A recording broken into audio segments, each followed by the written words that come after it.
Hello दोस्तों, आपका स्वागत है आज की एक नए वीडियो में नए टॉपिक के साथ। आज का टॉपिक है ओजोन विनाश। ओजोन विनाश मतलब जो ओजोन परत है उसका किस तरीके से विनाश हो रहा है, उसके हम दोनों कारण पढ़ेंगे, मानवीय कारण और प्राकृतिक कारण, कि प्राकृतिक कारणों के द्वारा ओजोन परत का कैसे विनाश हो रहा है और मानवीय कारण के द्वारा ओजोन परत का कैसे विनाश हो रहा है। इस टॉपिक को स्टार्ट करने से पहले चैनल को सब्सक्राइब करें, वीडियो को लाइक करें और वीडियो को ज़्यादा से ज़्यादा शेयर करें अपने दोस्तों के साथ, कि उन्हें भी पता चलना चाहिए कि ओजोन लेयर का कैसे विनाश हो रहा है और उसको हम कैसे बचा सकते हैं। स्टार्ट करते हैं आज का टॉपिक, ओजोन विनाश। ओजोन परत की अवस्थिति समताप मंडल में होती है। ओजोन जो परत है उसकी अवस्थिति कहाँ पाई जाती है? ओजोन परत वो समताप मंडल में पाई जाती है। आपका पहला प्रश्न तो यहीं से बन गया होगा कि ओजोन परत कहाँ पर पाई जाती है, तो वो समताप मंडल में पाई जाती है, जो सूर्य से आने वाली यूवी अल्ट्रावायलेट रेज किरणों को अवशोषित कर हम पृथ्वीवासियों को उसके नकारात्मक प्रभाव से बचाती है।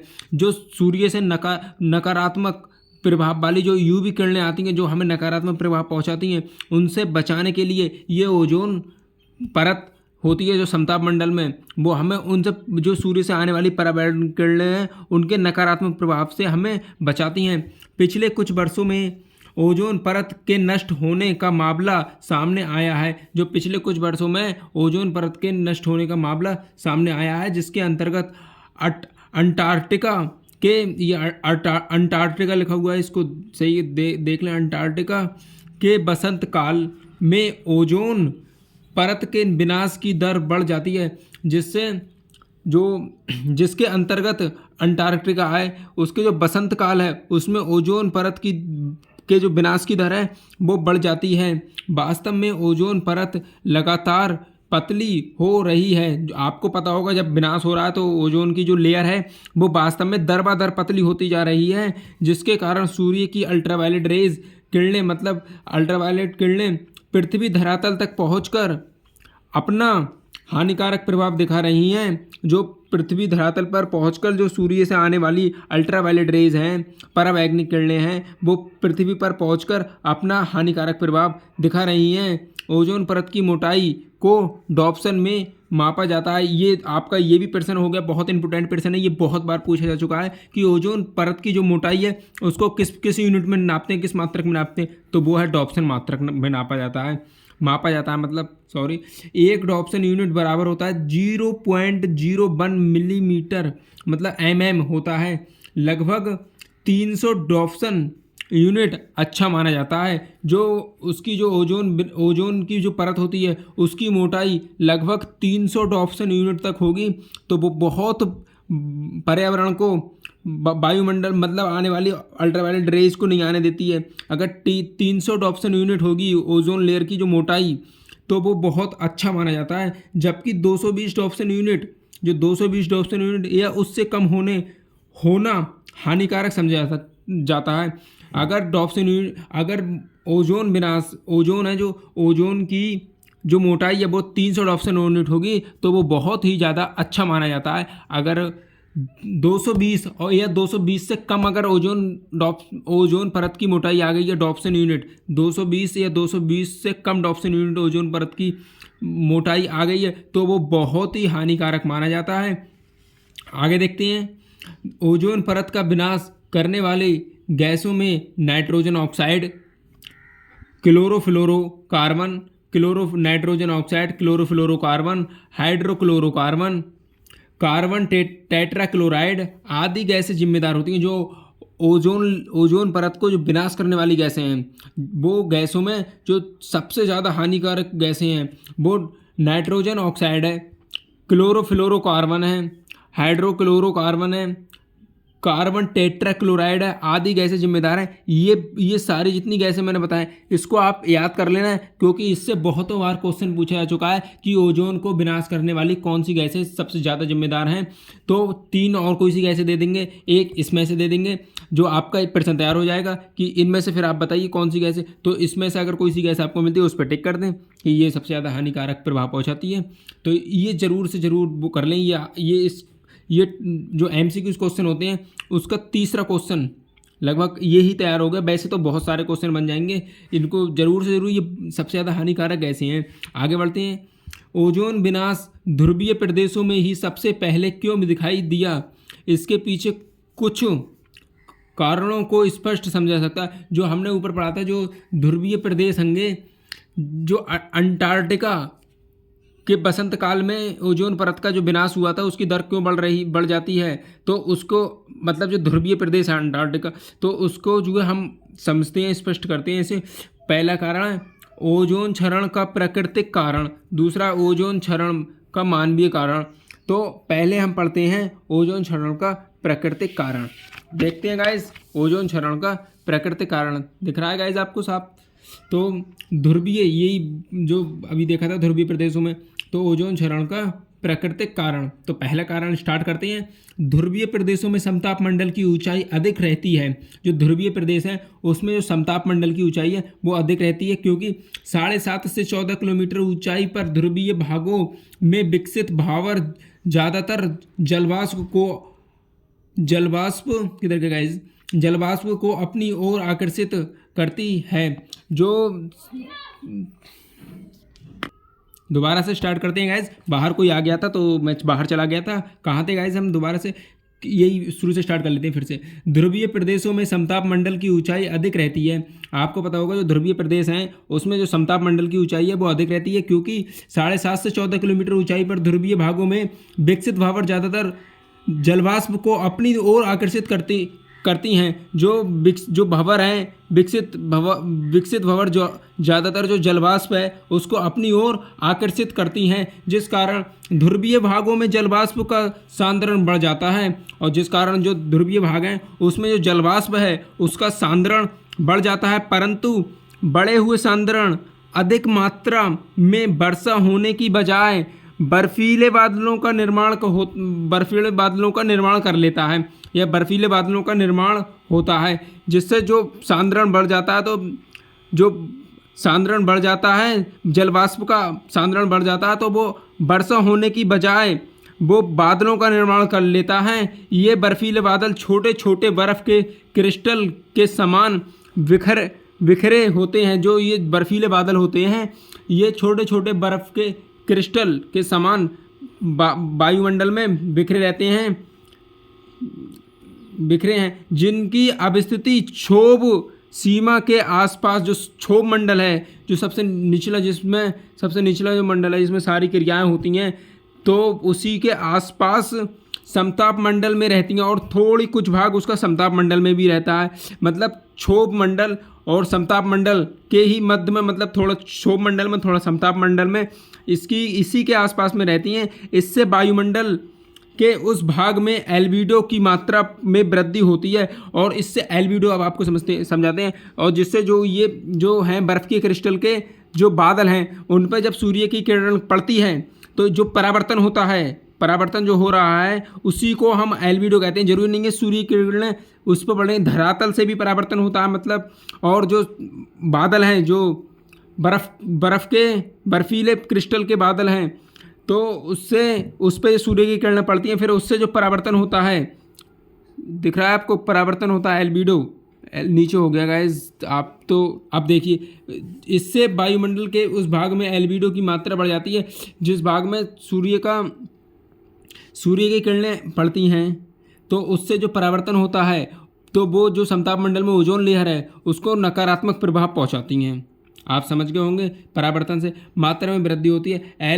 एल्बिडो की यह बढ़ी हुई मात्रा समताप मंडल के उस भाग जहां पर ओजोन परत पाई जाती है के विनाश की दर को बढ़ाने में सहयोग करती है। मैंने बताया था गाइस, जो एल्बिडो है ये सूर्य की जो आने वाली किरणें हैं वो बर्फ़ के क्रिस्टलों पर पड़ती हैं, बादलों पर, बर्फ़ के बादल होते हैं जो क्रिस्टल, उन पर पड़ती हैं, फिर उससे परावर्तित होती हैं। तो जहाँ पर ओजोन लेयर है वहाँ पर समताप मंडल में ओजोन लेयर पाई जा रही है, तो जिसकी ऊंचाई होती है 15 से 35 किलोमीटर होती है। ये भी आप याद कर लेना, ये बहुत इंपॉर्टेंट क्वेश्चन है समताप मंडल की ओजोन लेयर कितने से कितने किलोमीटर तक पाई जाती है। तो ओजोन लेयर पाई जाती है 15 से 35 किलोमीटर तक की ऊंचाई में पाई जाती है। तो वहाँ पर जाके इसका जो परावर्तन होता है एल्बिडो होता है, तो ये भी ओजोन जो क्षरण है उसके विनाश में अधिक सहयोग करती है। उपरोक्त विनाश को हम ओजोन विनाश का प्राकृतिक कारण कह सकते हैं, जिसके अंतर्गत जितनी मात्रा में ओजोन का विनाश हुआ होगा उतनी ही मात्रा में उसका पुनः सृजन देख लेना गाइस कैसा लगा। वैसे तो ठीक लिखा होगा, सृजन हो जाना है। तो इसका जो है हमने देखा कि जितनी मात्रा में प्राकृतिक कारण में जितनी मात्रा में ओजोन का विनाश होता है उतनी ही मात्रा में ओजोन का सृजन भी हो जाता है। पुनः सृजन मतलब पुनः सही हो जाती है ओजोन लेयर। तो इसको हम यहीं रोकते हैं और कैसे सही होती है इसको हम डायग्राम से बताएंगे। तब तक चलते हैं आपको ओजोन क्षरण का मानवीय कारण। ये रहा गाइस ओजोन क्षरण का मानवीय कारण। तो ओजोन विनाश में हम जब मानव को शामिल कर लेते हैं तो chlorofluorocarbon, nitrogen oxide, hydrofluorocarbon, carbon tetrachloride आदि गैसें मनुष्य के घरों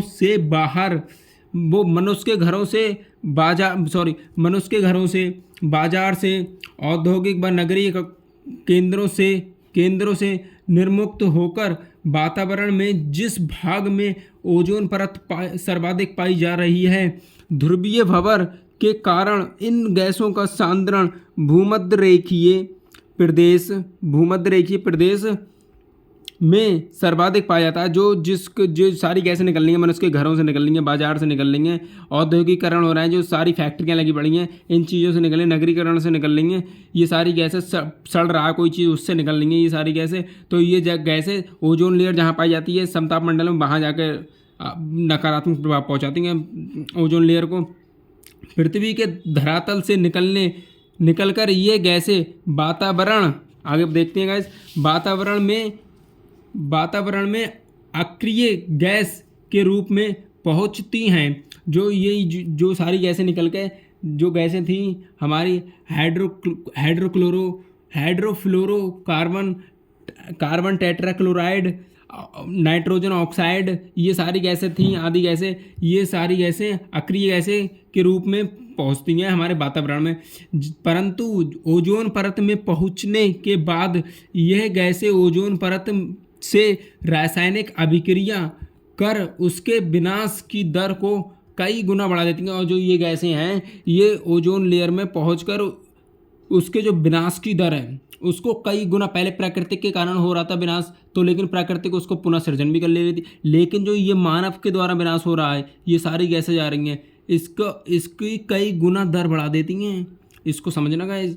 तो ये ही जो मानवीय कारण है ये तो बहुत नुकसानदायक है ओजोन लेयर को। तो कम से कम ये गैसें छोड़ें। आप समझ सकते हैं मतलब छोड़ने का मतलब आप कम से कम औद्योगिकरण का वो करें इस्तेमाल। जैसे अब मोटरसाइकिल चल रही थी तो ये बहुत सारी पेट्रोल से चल रही थी, पेट्रोल से तो उससे गैसें निकल रही हैं, कार्बन निकल रहा है उससे, तो ये ओजोन लेयर को दूषित कर रहा है, प्रदूषित कर रहा है, तो उसका विनाश हो रहा है ओजोन लेयर का। तो अब बैटरी वाली गाड़ी चल रही है तो मतलब कम हो रहा है। तो इस प्रकार से ऐसी चीज़ों का प्रयोग करें जिससे कम से कम हो। इसको रोका तो जा ही नहीं सकता क्योंकि जब मानव है इस कम से कम हो सकता है, क्योंकि मानव है तो मानव भी इसको समाप्त नहीं कर सकते कि पूरी तरह ओजोन का विनाश समाप्त हो जाए, लेकिन होगा ये तो माना जाता है। लेकिन कम से कम मात्रा में इन चीज़ों का प्रयोग करें जिससे ओजोन लेयर का विनाश कम हो। तो आगे देखते हैं कहाँ थे हम। गुना बढ़ा देती है जिससे ओजोन परत की मोटाई घट जाती है, जिससे जो ओजोन परत है उसकी मोटाई दिन ब दिन सिकुड़ती आ रही है, घटती जा रही है, तथा सूर्य की अल्ट्रावायलेट रेज मतलब पराबैंगनी किरणें पृथ्वी के धरातल पर पहुँच कर अपना हानिकारक प्रभाव दिखाने लगती हैं। तो जो इसी प्रकार जो अगर जब इसकी मोटाई है जो है वो इतनी थी अब ये घटती आ रही है, तो वो जो अल्ट्रावायलेट रेज हैं वो पृथ्वी तक आसानी से आ जाएंगी, और जब आसानी से आ जाएंगी तो पृथ्वी पर जितने जीव रह रहे हैं, पेड़ पौधे हैं, जंतु जीव जितनी भी चीज़ें हैं उन सबको नकारात्मक प्रभाव पहुंचेगा, सारी चीज़ें नष्ट होंगी हल्के हल्के। तो इसलिए इसका कम से कम विनाश करें। ये हम जो मानवीय कारण है कम से कम उसको तो रोक सकते हैं हम। तो प्रभाव देखने को दिखाने लगती हैं। ये आप दोनों ही कारण आप लोग समझ गए होंगे। अगर अच्छी लगी हो वीडियो तो चैनल को सब्सक्राइब ज़रूर करें, लाइक ज़रूर करें और वीडियो को शेयर करना बिल्कुल नहीं भूलें, क्योंकि अगले हम नए टॉपिक के साथ एक नई वीडियो को अच्छे टॉपिक के साथ हम आपके सामने रखेंगे।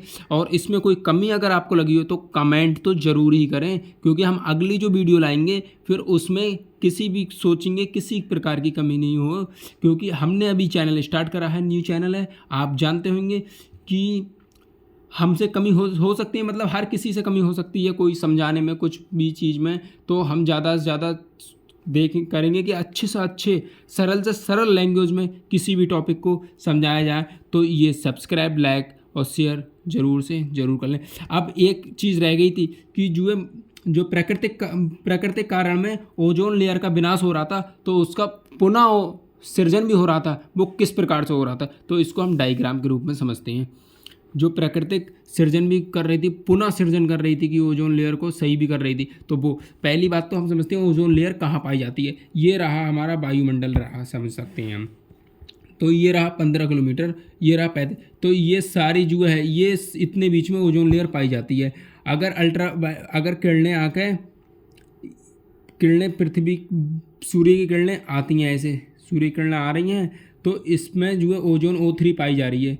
O3 इधर देखते हैं गाइज, O3 होती है ओजोन लेयर का। ये भी बहुत ध्यान रखना आप लोग गाइज, ये बहुत ज़रूरी है। ओजोन का क्या फॉर्म वो होता है, उसको लिखते हैं, मैं भूल रहा हूँ।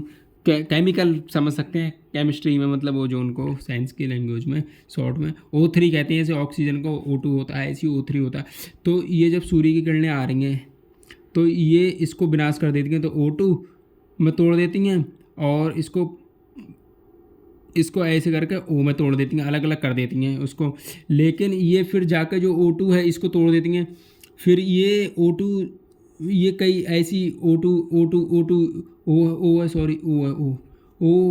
को फिर और भी कई टुकड़े तोड़ दिए इसने। तो एक O2 में हो गया, एक सिर्फ O में बचता है। तो ये और ऊपर जो 50-60 से 100 किलोमीटर की ऊंचाई में ऑक्सीजन की मात्रा पाई जाती है। आप कमेंट करें इसके बारे में, अगर आपको नहीं पता हो तो इसके बारे में वीडियो अपलोड करेंगे। तो उससे ये जो टुकड़ा है जाके एक सिंगल ऑक्सीजन का, वो जाकर इससे मिलता है तो O3 बन जाता है। फिर से ये ओजोन लेयर में आ जाता, ओजोन लेयर को मजबूत कर देता है। तो और ये जो रहे दो टुकड़े, ये यहीं पर O2 बन जाते हैं। फिर ये ऊपर जाकर जहाँ ऑक्सीजन का एक टुकड़ा सिंगल टुकड़ा होगा, तो वहाँ जाकर जो कि 60 से 100 किलोमीटर की ऊंचाई में एक सिंगल टुकड़ा होगा ऑक्सीजन का, तो ऑक्सीजन का O का, तो ये ऑक्सीजन जाकर उसमें मिल जाती है, तो ये बन जाती है O3। फिर ये नीचे आ जाती है, तो ये ओजोन लेयर को मजबूत कर रहा है। इसी प्रकार से जो प्राकृतिक कारण है वो जैसे जैसे ओजोन लेयर का विनाश कर रहा है, वैसे वैसे ओजोन लेयर का सृजन भी कर रहा है। अगर आपको ये कॉन्सेप्ट समझ में आया हो, बहुत इंपॉर्टेंट कॉन्सेप्ट है ये, तो चैनल को चैनल को सब्सक्राइब करें, लाइक करें और कमेंट करना बिल्कुल नहीं भूलते हैं। मिलते हैं अगली एक नए टॉपिक के साथ नई वीडियो में। Bye guys.